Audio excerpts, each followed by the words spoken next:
দেশ আক্রান্ত হলে আওয়ামী লীগ নীরব ভূমিকা পালন করতে পারে না বলে মন্তব্য করেছেন ওবায়দুল কাদের। বিএনপি জামায়াতের আগুন সন্ত্রাস তাণ্ডবের বিরুদ্ধে মুক্তিযুদ্ধের পক্ষের শক্তিকে ঐক্যবদ্ধ হওয়ার ডাক দেন তিনি। কারফিউয়ের কারণে কষ্টে থাকা অসহায় দুস্থদের মধ্যে মোহাম্মদপুর শ্যামলী এলাকায় দলের পক্ষ থেকে খাবার বিতরণ করেন আওয়ামী লীগ সভাপতি মণ্ডলীর সদস্য জাহাঙ্গীর কবির নানক।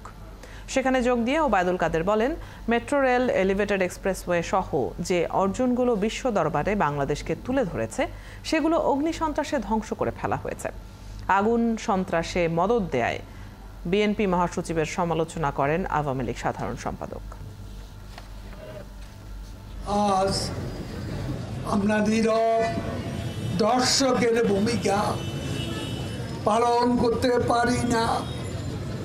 যখন আমার দেশ, যখন আমার অর্জন আক্রান্ত, আমাকে আজকে এই অশুভ শক্তি মির্জা ফখরুল যখন ওদের পক্ষ হয়ে কথা বলে, একটু লজ্জা শরম নাই?